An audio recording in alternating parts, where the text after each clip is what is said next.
আল্লাহ বলেন, নারীদেরকে বলেন এই 6 কাজের ওয়াদা করুন। 1, শিরিক করবে না।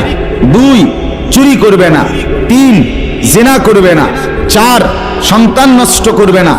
5, মিথ্যা অপবাদ অর্থাৎ পরের সন্তান গর্ভে নিজের স্বামীর নামে চালাইয়া দিবে না। 6, নবীজির সুন্নতের খেলাফ, নবীজির তরিকার খেলাফ করবে না। আল্লাহ বলেন, ফাবাইহুন্না ওয়াস্তাগফির লাহুন্নাল্লাহ। যদি এ কথার ওয়াদা দেয় নারীরা যে মানবে, তাহলে আপনি বায়াত করান, আপনি তাদেরকে অঙ্গীকার করান। ওয়াস্তাগফির লাহুন্নাল্লাহ, এবং এই নারীদের জন্য আমি আল্লাহর কাছে দোয়া করেন, ইস্তিগফার করেন, ক্ষমা প্রার্থনা করেন। আল্লাহ বলেন, এমন নেককার নারী, এমন চরিত্রবান নারী, এমন ওয়াদাবদ্ধ নারীর জন্য আপনি যদি হাত তোলেন, আমি সাথে সাথে মাফ করব। কোরআনুল কারীমের মধ্যে স্পষ্ট আয়াত আছে, সূরা মুমতাহিনা 28 নম্বর পারা। আল্লাহ তাআলা বলছে নবীজিকে, হে নবী, যেই কোনো ঈমানদার নারী, মহিলা, মুমিন মহিলারা যদি আপনার কাছে আসে, আপনি তাদের কাছে 6 জিনিসের অঙ্গীকার নেবেন। তাদেরকে বলবেন, তোমরা যদি নিজেদেরকে মুসলমান পরিচয় দিতে চাও, মুসলিম নারী হিসাবে পরিচিত করতে চাও, মুসলিম নারী হিসাবে থাকতে চাও, তাহলে 6 কথার উপরে বায়াত হও। 6 কথার উপরে কোরআনে আছে, ইয়া আইয়ুহান নাবিয়্যু, হে নবী আমার, ইদা জাআকাল মুমিনাতু, যখন আসবে আপনার নিকট মুমিন মহিলাগণ, মুমিন নারীগণ, তো তারা বায়াত করবে, ইউবাইনাকা, আপনার কাছে বায়াত করবে, আপনার কাছে অঙ্গীকার করবে, আপনার সাথে ওয়াদাবদ্ধ হবে, আপনার সাথে শপথ করবে। কি? 6 কথা। 1, আলা আল্লাহ ইউশরিকনা বিল্লাহি শাইআন, 1 নাম্বার, তারা কোনো কিছু আল্লাহর সাথে শরীক করবেন। 1, 2, ওয়ালা ইয়াসরিকনা, তারা নারীরা, মুসলমান মহিলা চুরি করবে না। 2 নাম্বার ওয়াদা করতে বলেন, স্বামীর কোনো জিনিস স্বামীর অনুমতি ছাড়া কোনো ক্ষেত্রে ব্যয় করা, দিয়ে দেওয়া, সেটা চুরির শামিল। ওয়ালা ইয়াসরিকনা, মুমিন নারী, আল্লাহ বলেন, বন্ধু ওয়াদা নেন, বায়াত করেন, বায়াত মজবুত ওয়াদা, চুরি করবে না, শিরিক করবে না। ওয়ালা ইয়াজনিনা, জিনা করবে না। নারী বেপর্দা হবে না, নারী বেহায়া হবে না, নারী বিন পুরুষের দিকে তাকাবে না, নারী কোনো অবৈধ প্রেম করবে না। নারী মুমিন থাকতে হইলে জিনা ব্যভিচারের যত কিছু, চোখের জিনা, হাতের জিনা, পায়ের জিনা, কানের জিনা, দিলের জিনা, দিমাগের জিনা এবং লজ্জাস্থানের জিনা কোনোটাই করতে পারবে না। ওয়ালা ইয়াজনিন, আল্লাহ বলছে জিনা করবেন। মুসলিম নারী বেপর্দা হইতে পারে না, মুসলমান নারী বেহায়া হয় না। মুসলমান নারী সে তার চরিত্র, তার সতীত্ব, তার ইজ্জত, তার আব্রু নষ্ট করতে পারে না, তাইলে সে মুসলিম নারী না, এটা প্লাস্টিক। বেপর্দা নারী প্লাস্টিক, কথা বুঝেন নাই? এটা ধোঁকা, ধোঁকা, ধোঁকা ছাড়া আর কিচ্ছু না। নারীর সত্তার মধ্যে, নারীর সৃষ্টির মধ্যে হায়া।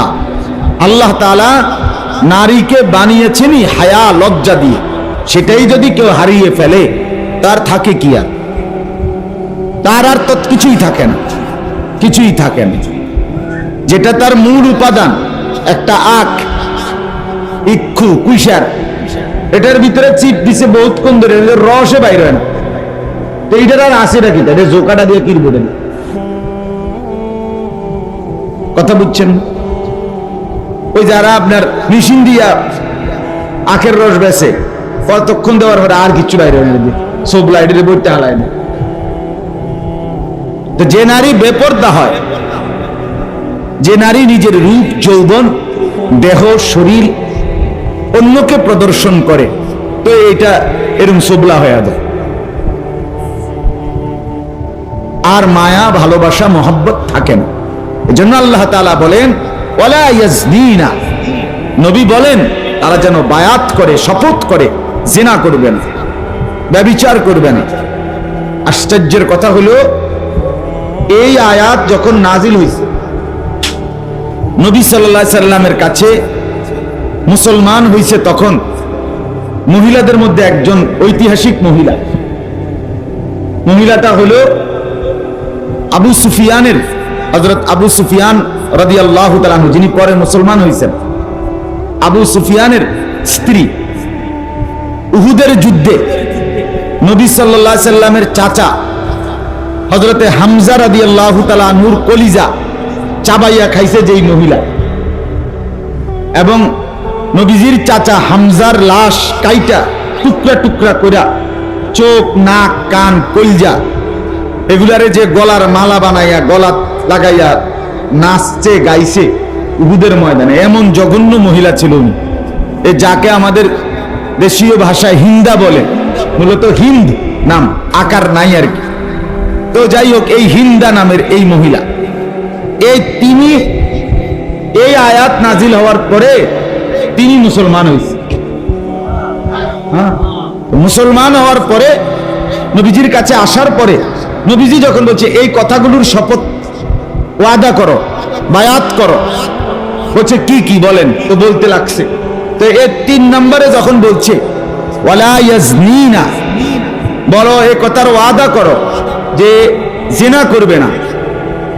আশ্চর্যের কথা হলো যে এই মহিলা এরকম জঘন্য মহিলা, সেই মহিলা হিন্দ, তিনি বলতেছেন নবীজির কাছে যে হে আল্লাহর রাসূল, হে মুহাম্মদ, কোন আত্মমর্যাদা সম্পন্ন নারী, স্বাধীনা নারী সে জিনা করতে পারে? মানে এটা কি কইলেন আপনি? সে অবাক হয়ে গেছে। তাফসীর আছে, কাফের মহিলা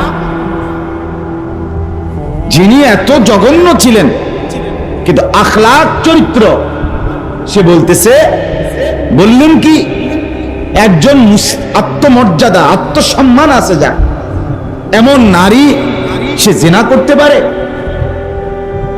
সে অবৈধ সম্পর্ক করতে পারে? বলেন কি? অবাক হয়ে গেছে। চিন্তা করছেন কুফরি অবস্থায়, বেঈমান অবস্থায় নিজের ইজ্জত, নিজের সম্ভ্রমের প্রতি তার কতটা কদর ছিল। আজ মুসলিম নারী, অবিবাহিতা মেয়ে পর ছেলের সাথে প্রেম নিয়ে ব্যস্ত, আর বিবাহিতা নারী পরকীয়া নিয়ে ব্যস্ত। বিয়া বইছে যার কাছে, এবার লগেই সমস্যা, শুধু এমনি রাস্তাতে পারে যাদের লগে কথা কয়, এবার লগে কথা শুনবে। এবার এটা অটোর ড্রাইভার হোক, সিএনজি ড্রাইভার হোক, বদিল হোক, যে ইচ্ছাই হোক, কুলি হোক, দিন মজুর হোক, তার লগে কথা একদম শুদ্ধ, সুন্দর, হাসি ছাড়া কথা নাই। কিন্তু ঘরে যার সংসার করে আবার লগে ছাঁত ছাঁত ঝাঁত ঝাঁত। কি আজীব মঞ্জার, কি আশ্চর্য কথা এটা! কেমন এমন হবে কেন? হ্যাঁ, কেউ রাগ করবো, রাগ বলে কি, এরকম কত রাগ কত জনে করে। জন্য বললাম আল্লাহ তাআলা বলেন, বন্ধু ওয়াদা নেন, ওয়ালা ইয়াজনিনা 3 নাম্বার। 4 নাম্বার ওয়ালা ইয়াকতুলনা আওলাদাহুন্না, মহিলাদেরকে বলেন মুসলমান থাকতে হলে, মুমিন মহিলা হইতে হইলে বিনা কারণে শরীয়ত সম্মত ওজর ছাড়া সন্তান নষ্ট করবে না, ফিটনেস ধরে রাখার জন্য। হ্যাঁ, যাতে বেডই দেখলে ভাল লাগে রাস্তাঘাটে, এই জন্য আর বাচ্চা নিবে না, শরীর ভাঙ্গা যাবে, মানুষ দেখলে আকর্ষণ লাগবে না, রোডে ঘাটে যে দেখবে তার আর ভাল লাগবে না, এই জন্য শরীর ভাঙ্গা যাবে, এই জন্য সন্তান নিবে না, এই জন্য আর বাচ্চা নিবে না। নাউযুবিল্লাহ।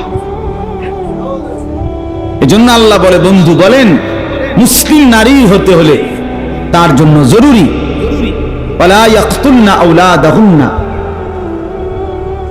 সে সন্তান ভ্রূণ নষ্ট করবে না। এটা বৈশিষ্ট্য থাকতে হবে মুমিন নারীর। আল্লাহ নবী সাল্লাল্লাহু আলাইহি ওয়াসাল্লাম বলেছেন, যে নারীর সন্তান বেশি হয় সে নারী প্রিয় হয়, আদরের হয়, মহব্বতের হয়। তাজাওয়াজুল ওয়াদুদাল ওয়ালুদ, নবীজি বলছে যেই বংশে মহিলাদের বাচ্চা বেশি হয় তোমরা সেই প্রিয়, সেই ভালোবাসার নারীকে বিয়ে করো, ওই বংশে বিয়ে করো। খবর লাও এই বিড়ির মা, শাশি, খালা, হেগো জিফুত কয়জন জানো না? কথা হাদিসে ফাইন্নী মুফাখিরু বিকুমুল উমাম ইয়াউমাল কিয়ামah, বলেন কেননা আমার উম্মত যত বেশি হবে কিয়ামতের দিন আমি রাসূল আমার উম্মতের আধিক্য নিয়ে আল্লাহ তাআলার সামনে গর্ব করব। এটা খেয়াল করা। তাইলে 4 নাম্বার এটা। 5 নাম্বার ওয়ালা ইয়াতিনা বিবুহতানিন নাফতারিনাহু বাইনা আইদিহিন্না ওয়া আরজুলিহিন্না।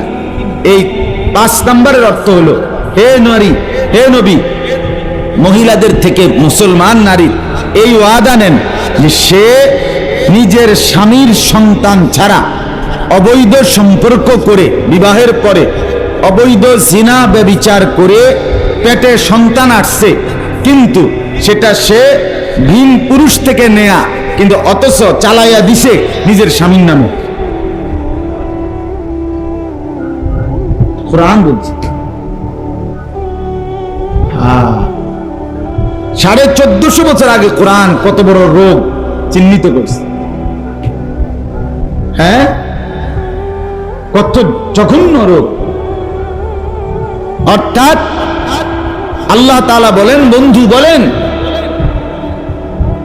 যে সেই নারী নিজের গর্ভস্থিত সন্তান সেটা যেন অবশ্যই তার স্বামীর হয়। পরকীয়ায় আসক্ত নারী, সে ভিন পুরুষের দ্বারা জিনা ব্যভিচার করেছে, এরপরে সন্তান, তো সেটা যেন নিজ স্বামীর নামে, হালাল পবিত্র স্বামীর নামে চালিয়ে না দেয়। মিথ্যা অপবাদ তাইলে দিল। এটা তো এই বেটার না, এটা তো মিথ্যা অপবাদ দিল। আল্লাহ বলছে এমনটা যেন করবে না। এটার আরো বিস্তারিত অর্থ হলো মিথ্যা অপবাদ দিবে না। 6 নাম্বার ওয়ালা ইয়াসিনাকা ফি মা'রুফিন। এইটা বলার জন্য আমি কথাটা কইছি, মূলত এটা কেন করছিলাম, এই 6 নাম্বারটা কোনের লাগবে। 6 নাম্বার হলো, হে নবী আপনি এই ওয়াদা নেন। এই মহিলাদেরকে বলতেছিলাম যে মহিলা, আপনারা মা বোন, আপনাদের জন্য জরুরি আপনাদের জীবন সুন্নাত মোতাবেক পরিচালনা করা। এটার প্রমাণ এই 6 নাম্বার।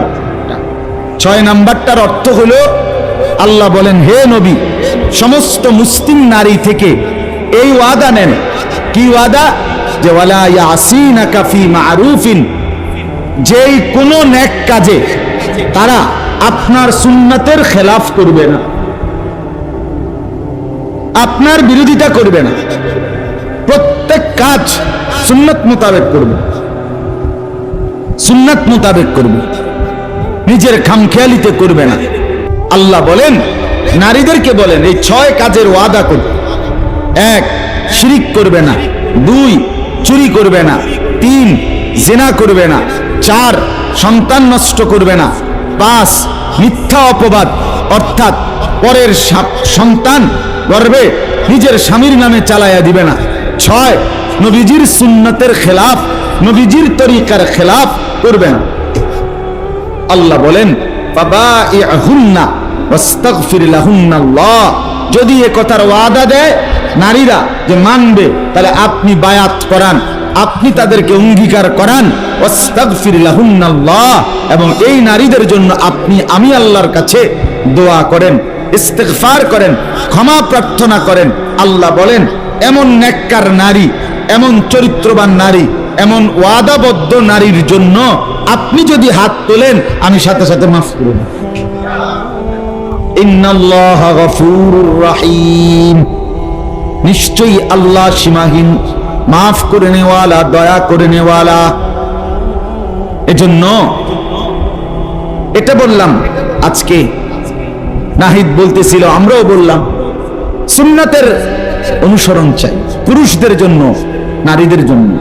আপনারা এই যে কয়জন বাবা চাচা এখানে বসছেন, আপনাদেরকেও বলি চাচা, বিড়ি সিগারেট যদি কারো খাওয়ার অভ্যাস থাকে, তো মুসলমান হলে আখেরাতে যদি যাবেন যদি মনে করেন মরবেন, কবরে যাবেন, যদি মনে করেন নবীজির সামনে দাঁড়াইতে হবে, তো আল্লাহর দোহাই বিড়ি খাইয়েন না। কোন বিড়িখোর নবীর আশেক হইতে পারে না। বিড়ি খাওয়াই না বুড়া মিয়া, আপনি যদি 200 বছরও হায়াত হয়, তাহলে আপনি মনে রাখেন 900 বছরও যদি বয়স হয়, আপনি কোন নবীর প্রেমিক না, আপনি নবীকে ভালোবাসেন না।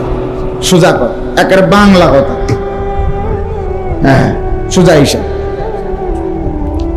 গাফেল হওয়ার উচিত না। এজন্য চা দোকানে আড্ডা দিলেন, টেলিভিশনে নাচ গান দেখলেন, বয়সকালে মনে রাখতে হবে এটা আখিরাত যে চিনে তার কাজ না, পরকাল যে মরবে তার কাজ না।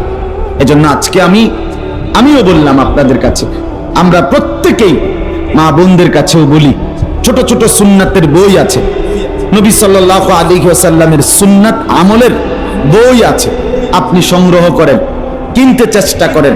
আমাদের বাংলাদেশের একজন বড় বুজুর্গ আছেন, অধ্যক্ষ মিজানুর রহমান চৌধুরী, মুহিউস সুন্নাহ হযরত মাওলানা শাহ আবরারুল হক রাহমাতুল্লাহর খলিফা, ওনার একটা বই আছে তালিমুস সুন্নাহ নামে, এরকম সুন্দর সবুজ কালারের একটা বই, মোটা, প্রায় 300-350 টাকা দাম হবে। এই বইটা একজন মুসলমানের জীবনে যত সুন্নাত দরকার, ছোট বড় এবং বিস্তারিত ব্যাখ্যা সহ বিস্তারিত বাংলায় বর্ণনা আছে।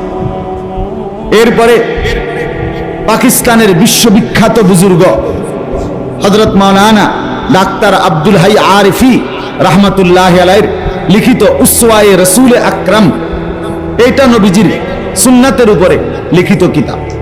পাকিস্তান করাচির বিশ্ববিখ্যাত বুজুর্গ হযরত মাওলানা কুতবে আলম আরিফ বিল্লাহ শাহ হাকিম মোহাম্মদ আখতার রাহমাতুল্লাহ লিখিত কিতাব প্যারে নবী কি প্যারি সুন্নতি, প্রিয় নবী সাল্লাল্লাহু আলাইহি সাল্লামের প্রিয় সুন্নাত, এরকম ছোট বই আছে, সুন্দর বাংলায় অনুবাদ আছে এই নামে, প্রিয় নবীর প্রিয় সুন্নাত।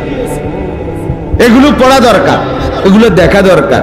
আমরা সাধারণ মানুষ কিতা করতাম, সব তো শিক্ষা কুলাইতারি না, কিন্তু বাজারে কি কি তরকারি আছে এবারটা কিন্তু জান, গ্রামে কোন কোন বাড়িতে কোন ফেঁস আছে এবারটা সব কিছু জানে। বা এই খবরের ব্যাপারে এক্সপার্ট। কোনানে ফেঁসটা লাগান যায়, কোনানে গপ মারুন যায়, এই কামে কিন্তু কোনো বিশ্রাম নাই। কিন্তু আখেরাত পরকাল ইবাদত বন্দিগি শিখতে বললে সময় নাই, শরীর নাই, বয়স নাই, রোগ ব্যারাম, কুমানি জুরানি, হাজার কিসিমের মানে অভিযোগ এসব। মনে হয় যেন উনি মরবে না। আপনি এই সমস্ত কথা বললে মৃত্যু থেকে বাঁচতে পারবেন? কথা বলেন, সময় নাই, বয়স নাই, হায়াত নাই, সুযোগ নাই, পারি না, কিতা করতাম, হ্যাঁ, এই সমস্ত কথা বললে মৃত্যু ঠেকাইতে পারবেন কেউ? এই জন্য মা বোনদের কাছে বলি, মা আপনারা প্রয়োজনে নিজেরা নিজেদের স্বামী, নিজেদের ছেলে, নিজেদের ভাইদেরকে দিয়ে নবী সাল্লাল্লাহু আলাইহি সাল্লামের সুন্নাতের উপরে কিতাব কিনবেন। আল্লাহ তাআলা প্রত্যেককে তৌফিক দান করেন। দেখেন, আমি যে আয়াত পড়েছি এই আয়াতের তরজমা শুনেন শুধু। আল্লাহ তাআলা কোরআনুল কারীমের 4টি আয়াত পড়ছি, সূরা আলাম নাশরাহ, এই সূরা আল্লাহ তাআলা বলেন, আলাম নাশরাহ লাকা সাদরাক, হে নবী বন্ধু, আপনার বক্ষ, আপনার দিল, আপনার ভেতর আমি আল্লাহ নিজে খুলে দিয়েছি, আলোকিত করে দিয়েছি, উন্মোচিত করে দিয়েছি। সুবহানাল্লাহ। অর্থ হলো এই, 40 বছর বয়সে আমাদের প্রিয় নবী সাল্লাল্লাহু আলাইহি ওয়াসাল্লাম যখন ইসলাম প্রচার শুরু করবেন, তো তার আগ মুহূর্তে আল্লাহ তাআলা জিবরাইল পাঠিয়ে নবীজির বক্ষ বিদারণ করেছেন, এবং এই বক্ষ বিদীর্ণ করে আল্লাহ নবী সাল্লাল্লাহু আলাইহি সাল্লামের কলিজা আর পার কলব, হৃদয়, অন্তর, এটা বের করে এটাকে জান্নাতি পানি দ্বারা এবং জমজমের পানি দ্বারা ধুয়ে আল্লাহ তাআলার পক্ষ থেকে ঈমান, ইলম, হিকমত, তাকওয়া, হিম্মত, ইস্তেকামত, বীরত্ব, বিভিন্ন রকমের নিয়ামত যা পরবর্তী 23 বছরে ইসলাম প্রচার করার জন্য লাগবে, তা সবকিছু আল্লাহ তাআলা নবীজির কলিজার দিলের মধ্যে ভরপুর করে পূর্ণ করে দিয়েছেন, পূর্ণ করে দিয়েছেন। এটা আল্লাহ তাআলা বলছেন, আলাম নাশরাহ লাকা সাদরাক। বন্ধু, আপনার অন্তর, আপনার দিল, আপনার ভেতর আমি আল্লাহ খুলে দিয়েছি, আলোকিত করে দিয়েছি, এর মধ্যে যা দরকার তা পূর্ণ করে দিয়েছি। এখানে আমাদের জন্য সবক কি? আমাদের জন্য সবক হলো, কোন মুসলমান যখন আল্লাহকে পূর্ণ মানতে চায়, আখিরাতকে পেতে চায়, জান্নাতে যেতে চায়, জাহান্নাম থেকে বাঁচতে চায়, তো আল্লাহ তাআলাই তখন তার আকাঙ্ক্ষা দেখলে, হৃদয়ের আগ্রহ দেখলে আল্লাহ তাআলাই তার অন্তর, আত্মা, ভেতরটা পাক এবং সাফ করে ইসলামের পথে চলবার মতো হিম্মত, শক্তি, সাহস আল্লাহ তাআলাই দান করে। এজন্য নিজে সবসময় আল্লাহর কাছে মুহতাজ হওয়া, দোয়া করা। মুসা আলাইহিস সালাম আল্লাহর কাছে দোয়া শিখাইছেন আমাদেরকে, রব্বিশরাহ লি সাদরি, আল্লাহ আমার দিল খুলে দেন। রব্বিশরাহ লি সাদরি, আল্লাহ আমার দিল খুলে দেন, আমার দিল খুলে দেন। আপনি দয়া না করলে 5 ওয়াক্ত নামাজ পড়া সম্ভব না, আপনি দয়া না করলে হালাল খাওয়া সম্ভব না, আপনি দয়া না করলে গুনাহ থেকে বাঁচা সম্ভব না, আপনি দয়া না করলে দিন মোতাবেক চলা সম্ভব না। যেন আল্লাহর কাছ থেকে চাইতে হয়, আল্লাহর কাছে চাইতে হয়। রব্বিশরাহ লি সাদরি, এই আয়াতে আল্লাহ তাআলা বন্ধুকে, নবীকে বলছে, আমি আপনার দিল খুলে দিয়েছি। আমাদেরকেও দিল যদি আমাদের খুলতে হয়, ভেতর থেকে শক্তি লাগে, হিম্মত লাগে ইবাদত আমলে, যে পৃথিবী উল্টে যাক, আমি নাফরমানি করব না, আমি গুনাহ করব না, আমি নামাজ ছাড়ব না। আজ যে বেড়ি নিজে নিজে মনে করে, আচ্ছা চেষ্টা তো করি, সম্ভব হইলে করমু, হ্যাঁ পারি তো না, এ মনে করেন দুর্বল, এ ভীরু, এ কাপুরুষ, সে পারবে না। এজন্য নিজের একটা মজবুত সিদ্ধান্ত লাগবে, তো আল্লাহর দয়া আসবে, আল্লাহর রহমত আসবে। এজন্য আজকে এই কথাটা বললাম যে গুনাহ ত্যাগ করার জন্য, নেক আমলে অভ্যস্ত হওয়ার জন্য আল্লাহর কাছে চাইতে হয়, আল্লাহর কাছে চাইতে হয়। আল্লাহ তাআলা বলেন এরপরে, ওয়াদা'না আনকা উযরাক আল্লাযী আনকাদা যাহরাক। নবীজি 40 বছরের আগে মানুষ সমাজের মধ্যে অন্যায়, অশ্লীলতা, জিনা, ব্যভিচার, মদ, জুয়া, নারী নির্যাতন, সমস্ত রকমের গুনার মধ্যে ডুবা ছিল। নবী পেরেশান ছিলেন, অস্থির হয়ে গেছিলেন। এই মানুষগুলোকে কি করা, কিভাবে ঠিক করবে, কিভাবে বদলাবে, কিভাবে সুন্দর করবে, এই চিন্তায় চিন্তায় নবী সাল্লাল্লাহু আলাইহি সাল্লামের বোঝা মনে হইতো নিজের কাছে, এবং কোমর বাঁকা হয়ে যাচ্ছিল, অর্থাৎ একদম টেনশনে অস্থির হয়ে যাচ্ছিলেন। আল্লাহ বলেন, আপনার অন্তর খুলে দিয়ে আমি আল্লাহ উম্মতের জন্য আপনার যে টেনশন, পেরেশানি, আপনার যে অস্থিরতা, সেটা আমি দূর করে দিলাম, দূর করে দিন। অর্থাৎ কোরআন নাজিল শুরু করলাম, এবার কোনো টেনশন নাই, আর কোরআন আসতে থাকবে, আপনি বলতে থাকবেন, মানুষ বদলাইতে থাকবে। 23 বছরে কিয়ামত পর্যন্তের জন্য মানুষের পরিবর্তনে যা যা লাগবে আমি আল্লাহ তাই আপনার কাছে পেশ করব, নাজিল করব। আপনি পড়বেন, আপনি শুনবেন, আপনি গ্রহণ করবেন, উম্মতের কাছে পেশ করবেন, তারা আমল করবে, তাদের দুনিয়াও সুন্দর, আখিরাতও সুন্দর। সর্বশেষ আয়াতে আল্লাহ বলেন, ওয়ারাফা'না লাকা যিকরাক। হে নবী, 23টা বছর টানা আপনি আল্লাহর দ্বীনের কাজ করতে গিয়ে, দ্বীনের পথে মানুষকে ডাকতে গিয়ে জুলুম, নির্যাতন, মিথ্যা অপবাদ, গালিগালাজ, টিটকারি, মস্কারি, ঠাট্টা, উপহাস, কত রকমের প্রতিবন্ধকতা আপনার মধ্যে আসবে। আপনাকে তুচ্ছ-তাচ্ছিল্য করবে, আপনাকে অসম্মানী করবে, আপনাকে বেইজ্জতি করবে, অপমানিত করবে। আল্লাহ বলেন, আপনি ঘাবড়াবেন না, মানুষের কাছে সম্মান মর্যাদা দিকে ফিরেও তাকাবেন না।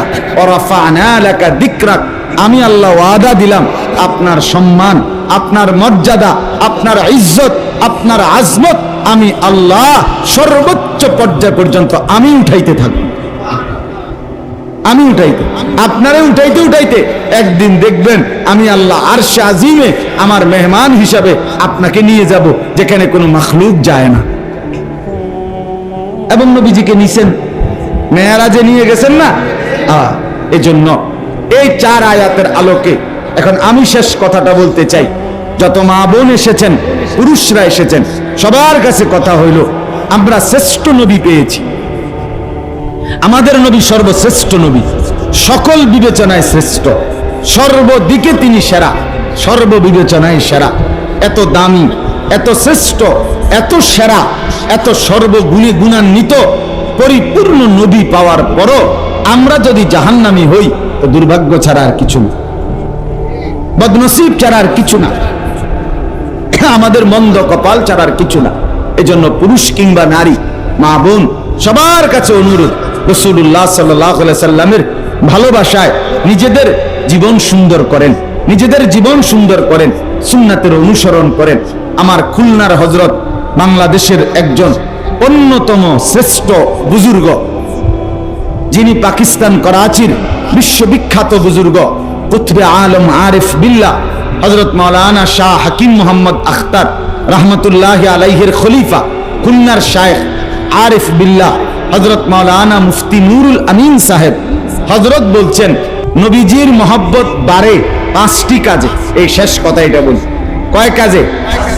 5 কাজে নবীজির ভালোবাসা বাড়ে, মহব্বত বাড়ে। 1 নাম্বার, প্রত্যেক সোমবারে রোজা রাখা, যেটাই বললো নাই, এটা 1 নাম্বার। প্রত্যেক সোমবারে রোজা রাখে যে, রাসূলের ভালোবাসা তার বাড়তে থাকে। সুবহান, প্রত্যেক সোমবারে রোজা, শুধু সুবহানাল্লাহ বলার জন্য বলি নাই, আমল করার জন্য। মসজিদের বাইরের থেকে সুবহানাল্লাহ কইয়া বলছি, আমল করবা কিনা সেটা কও। প্রত্যেক সোমবারে রোজা রাখবে, বলো ইনশাআল্লাহ। যুবক যারা অবিবাহিত, তাদের জন্য আরো বেশি দরকার, আরো বেশি দরকার। রোজার বরকতে চরিত্র হেফাজত, আখলাকের হেফাজত হয়। রাসূলুল হাদিসে নবীজি বলছে, যারা এখনো বিবাহ করতে দেরি হচ্ছে, প্রস্তুতি আছে, ব্যবস্থাপনা আছে, বিভিন্ন কারণ, তো আল্লাহ নবী বলছে রোজা রাখো, রোজা তোমার আখলাক নিয়ন্ত্রণ করো। এজন্য রাসূলুল্লাহ সাল্লাল্লাহু আলাইহি সাল্লামের ভালোবাসা বৃদ্ধির জন্য 1 নম্বরে প্রত্যেক সোমবারে কি রাখা? রোজা। 2 নম্বর, মাসনুন দোয়া। সকালবেলা ঘুম থেকে উঠে আবার রাত্রিবেলা ঘুম যাওয়া পর্যন্ত আমি যা যা করি, আমরা প্রত্যেক কাজের ক্ষেত্রে নবীজির শেখানো দোয়া আছে, আছে কিনা বলেন? ঘুম থেকে উঠে, ঘুম যাওয়ার আগে, বাথরুমে যাওয়ার আগে, বাথরুম থেকে বের হয়ে, খাওয়ার আগে, খাওয়ার পরে, মসজিদে ঢুকার আগে, মসজিদ থেকে বের হওয়ার আগে, একেবারে সব ব্যাপারে মাসনুন দোয়া নবীজির আছে। যে ব্যক্তি এই দোয়াগুলো শিখে শিখে পড়তে থাকে, আল্লাহর রাসূলের ভালোবাসা, মহব্বত তার বাড়তে থাকে। এই হলো কয়টা? 2টা। 3 নাম্বার হলো রাসূলুল্লাহ সাল্লাল্লাহু আলাইহি সাল্লামের ভালোবাসা বাড়ে যে ব্যক্তি সব কাজ সুন্নত মোতাবেক করতে চেষ্টা করে। সকল কাজ যে কি করে? সুন্নাত মোতাবেক, সুন্নাত মোতাবেক। নবী সাল্লাল্লাহু আলাইহি সাল্লাম তিনি মিসওয়াক করতেন, এজন্য আমি করি। নবী সাল্লাল্লাহু আলাইহি ওয়াসাল্লাম তিনি ডান পাও দিয়ে মসজিদে ঢুকতেন, বাম পাও দিয়ে বাথরুমে ঢুকতেন, ডান হাতে পানি পান করতেন, ডান হাতে খাবার গ্রহণ করতেন। মনে করেন এভাবে কদম কদম সুন্নত আছে। এই সুন্নতগুলো যে মানে, রাসূলের ভালোবাসা তার বাড়তে থাকে। 4 নাম্বার, প্রতিদিন নিয়মিত রাসূলুল্লাহ সাল্লাল্লাহু আলাইহি সাল্লামের একটি নির্দিষ্ট কোন জীবনী, নবীজির জীবনী, অনেক বই আছে ভালো ভালো, এই নবীজির জীবনীর উপরে কোন বই কেউ যদি নিয়মিত পড়তে থাকে, নবীজির জন্ম, নবীজির শৈশবকাল, নবীজির কিশোরকাল, নবীজির যৌবনকাল, নবীজি নবুয়তের পূর্বে 40 বছর কি করছে, 40 বছর পরে 23 বছর কি করছে, মক্কায় কি হলো, মদিনায় কি হলো, এগুলো যে বারবার বারবার পড়তে থাকে, আল্লাহ রাসূলের মহব্বত, ভালোবাসা তার বাড়তে থাকে। 4 নম্বর। 5 নাম্বার, শেষটা হলো প্রতিদিন নির্দিষ্টভাবে, আলাদাভাবে নিজের ভালোবাসায়, নিজের মহব্বতে, নিজের আন্তরিকতা নিয়ে নবীজির উপরে দুরূদ সালাম পাঠ করা। দুরূদ শরীফ পড়া, ও জিলাপির সাথে না, বিরিয়ানির সাথে না, খিচুড়ির লগে না। দুরুদ ও সালাম এটা আমল, এটা অনুষ্ঠান না। নামাজ যেমন একটা আমল, রোজা একটা আমল, জিকির একটা আমল, কোরআন তেলাওয়াত একটা আমল, হজ একটা আমল, ঠিক এরকম ভাবে নবীর উপরে দুরুদ সালাম পড়া এটা একটা আমল।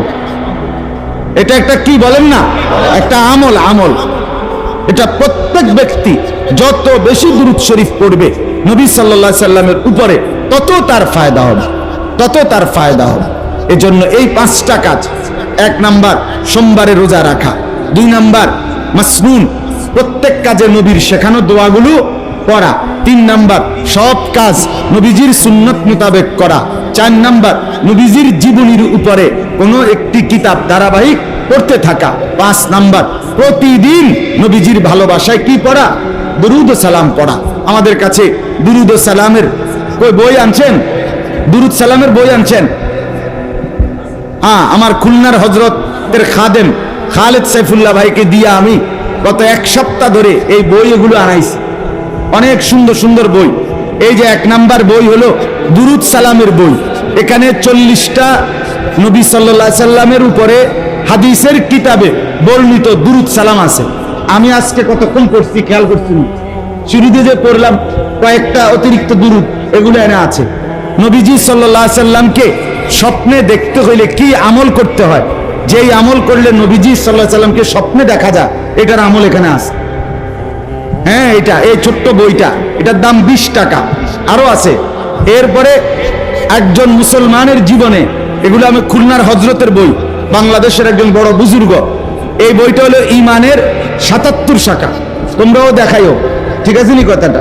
ইমানের 77 শাখা, অর্থাৎ একজন মুসলমান পরিপূর্ণ ইমানদার হইতে হইলে দ্বীন ইসলামের 77টা শাখা আছে। এই সবটা কিছু করণীয়, কিছু বর্জনীয়, এগুলো তাকে শিখতে হয়, জানতে হয়, মানতে হয়, পালন করতে হয়। যেমন নামাজ পড়া, এটা যেমন আপনার উপরে ফরজ, হারাম রোজগার না করা এটাও আপনার উপরে ফরজ। কথা বোঝেন না আপনি? যেমন একজন লোক নামাজ পড়লো, সে নামাজি, কিন্তু সুদ খাইলো, এবার কোনো দিনদার না, আমরা নামাজি। এবার কি নামাজি হয়েছে, কি হয় নাই? পূর্ণ দিনদার হবে সে। ইমানের 77 শাখা পুরাটা পালন করবে। যে এই বইটার মধ্যে আছে ইমানের 77 শাখা, একটা একটা করে সংক্ষিপ্ত ব্যাখ্যা সহ, মাত্র 30 টাকা দাম। এটা আপনারা কিনবেন। মা বোনরা কিনতে চাইলে পরে খবর দিবেন নজরুলের কাছে, তখন দেখবেন সে সংগ্রহ করে দিবে। এই বইটা রাসূলুল্লাহ সাল্লাল্লাহু আলাইহি ওয়াসাল্লাম তিনি আজীবন সাহাবায়ে কেরাম, নবীজি তাহাজ্জুদ নামাজ পড়তেন রাত্রিবেলা, কিভাবে পড়তেন, কতটুকু পড়তেন, কতক্ষণ পড়তেন, কি কি পড়তেন, কি দোয়া করতেন, সবকিছু এখানে বিস্তারিত নবীজির আমল তাহাজ্জুদের এখানে আছে। এরপরে আপনার অনেকগুলো সুন্দর সুন্দর ফেস্টুন আছে খুলনার হযরতের, এখানে বিভিন্ন আমলের ফেস্টুন, স্টিকার, কাগজ, এই সব কিছু আমরা হযরতের এগুলো আমি আনাইছি। এগুলো জায়গায় জায়গায় বিক্রি করি। ইমানের 77 শাখা, অনেক সুন্দর একটা, হেরারের যাতে ওঠে, এটা দেখান।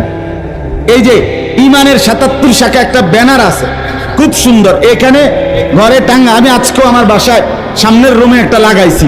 এখানে 77 শাখা ইমানের একটা একটা করে লেখা আছে।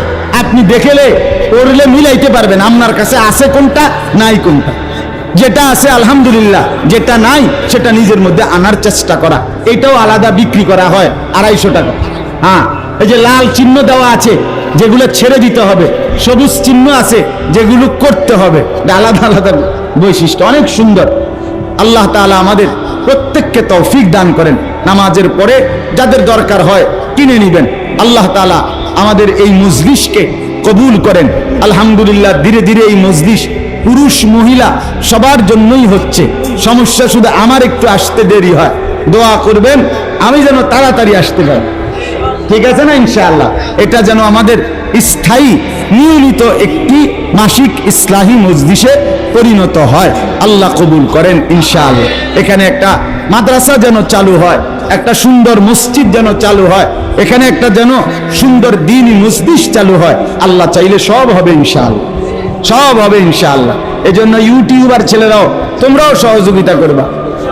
সব সময় তোমরা আসো, তো নজরুল তোমাদেরকেও মহব্বত করে, তোমরাও চেষ্টা করো কখনো সুযোগ সুবিধা মতো এই মসজিদ মসজিদের জন্য দান সহযোগিতা করবা। আল্লাহ তাআলা তৌফিক দান করেন। আলহামদুলিল্লাহি রাব্বিল আলামিন। আল্লাহুম্মা আনতাস সালাম ওয়া মিনকাস সালাম, তাবারাকতা ইয়া যাল জালালি ওয়াল ইকরাম।